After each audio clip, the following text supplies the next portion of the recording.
सबसे पहले जब मैं महाराज जी से वृंदावन धाम में मिला तो महाराज जी को पहली बार ही देख के ऐसा आकर्षण हुआ, ऐसा लगा क्या दिनचर्या है, क्या सुंदर जीवन है। एक संत की जो रहनी, एक संत का जो जीवन इतना आकर्षणकारी था कि हृदय एक तरीके से मानो लुट गया। जैसे पहली बार पूज्य महाराज जी को देखा एकदम लगा एकदम द्वादश तिलक, महाराज जी के एकदम तेजस्वी चेहरा, तेजस्वी वाणी और एकदम आकर्षण। ऐसा लग रहा था कि कोई कहाँ से, मैं कौन सी दुनिया में आ गया हूँ, मुझे समझ नहीं आ रहा था। देखते ही एक अलग सी अलौकिक सी आनंद की अनुभूति हुई। मुझे महाराज जी से पहली बार भेंट हुई। ओहो, वो भेंट मेरे जीवन का एक दिन ही अलग था, जिसमें मतलब पूरे जीवन को ही चेंज कर दिया उस एक मुलाकात में, पहली मुलाकात में। महाराज जी का ये जो मैं मुखमंडल जब पहली बार जब दर्शन हुआ तो हृदय में एक अपार आनंद का अनुभव हुआ और ये हुआ कि जैसे यही मेरे सर्वस्व हैं, इन्हीं की खोज थी जो अब पूर्ण हो गई, अब विश्राम हो गया। इन्हीं के श्री चरणों में हमारा सर्वस्व विश्राम। कि महाराज जी का जो सत्संग था ना, वो ऐसा वैसा सत्संग नहीं है। वो जीव को अपने संकल्प से पूरा संसार से खींच के निकालते हैं और परमार्थ में उसी जगह पे लेके पहुंचाते हैं कि ये बिल्कुल मतलब साक्षात मानो कि प्रिया जो ही आके ये कर रहे हैं, नहीं तो असंभव है। वो मोमेंट तो मैं आज भी चेरिश करता हूँ। वो हृदय में एक बहुत ही स्पेशल मोमेंट है। मैं तरस रहा था कि महाराज जी को एक झलक मिल जाए।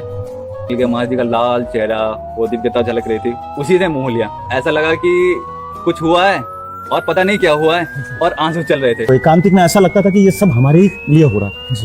जो हम पहले दिन सोचते थे कि ओहो, मतलब हर बात दूसरे दिन वैसे ही उसी प्रवाह से क्वेश्चन कहाँ से हो रहा है, प्रश्न कहाँ से आ रहे हैं, उत्तर कहाँ से आ रहा है, और हो किसके लिए रहा। मतलब ऐसा लगता था कि सब कुछ हमारे लिए हो रहा है। मेला में माता पिता के साथ में बच्चा होता है ना, तो जैसे बच्चा खो जाए तो माता पिता ढूंढते हैं, लेकिन बच्चा भी देखता है कि कहाँ है माता पिता।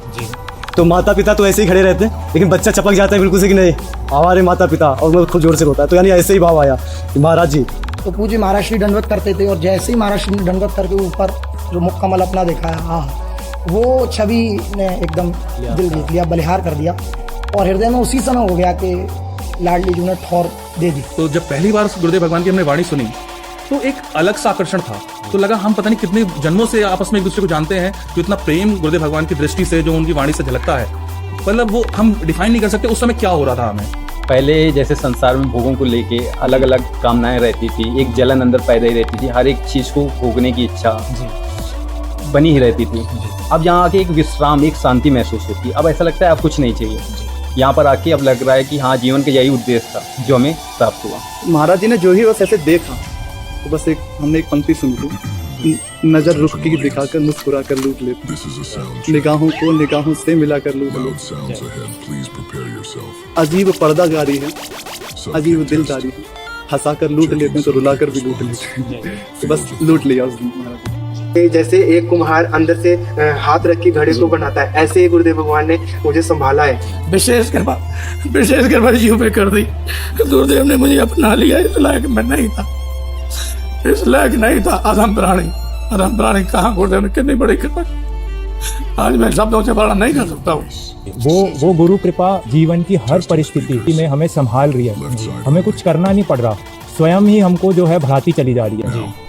तो जैसे ही मैंने महाराज श्री को प्रणाम किया तो महाराज श्री ने भी ऐसे हाथ जोड़ के बोला कि क्या आ गया। वो देख के पहले मुझे लगा कि इतना दुलार, इतना प्रेम महाराज श्री का, जबकि हालांकि महाराज श्री तो हमें जानते ही हैं, लेकिन हम महाराज श्री को उतना नहीं जानते। महाराज श्री तो हमें कितने जन्मों से जानते हैं। तो वो देख के मुझे लगा कि जब पहली भेंट में महाराज श्री हमसे इतना प्यार करते हैं, इतना दुलार कर रहे हैं, तो महाराज श्री से जुड़ के रहने में तो परम आनंद ही रहेगा। कुछ दिन के ही सत्संग से ऐसा लग गया कि अभी बहुत दिनों से बिछड़े थे और यहीं महाराज जी के पास ही ठोर थी और वृंदावन में ही एक ठिकाना है हमारा। अब यहाँ से कहीं जाना नहीं, चरण महाराज जी के चरण छोड़ के वृंदावन तो क्या, यहाँ से गिरिराज जी या ब्रजमंडल की परिक्रमा या वृंदावन में भी और कहीं नहीं जाना, राधा के लिए कुंज छोड़ के। महाराज जी की अत्यंत अहेतु की कृपा का ही अनुभव होता है कि कैसे जिसको किसी भी प्रकार से भगवती को सेवा का कोई ज्ञान नहीं हो, जो बिल्कुल इस रस से, इस पद से अनजान हो, वहाँ से कैसे एक सेवा में स्वीकार करके फिर उसके माध्यम उसको सेवा करवाते हैं, एक यंत्र बनाकर उसे सेवा करवा लेते हैं। इस कृपा का अनुभव है। जैसे जैसे मैं महाराज जी के पास आता रहा और उनसे मिलता रहा, तो महाराज जी की कृपा दृष्टि से ये जितने भी मोह ममता के फंद थे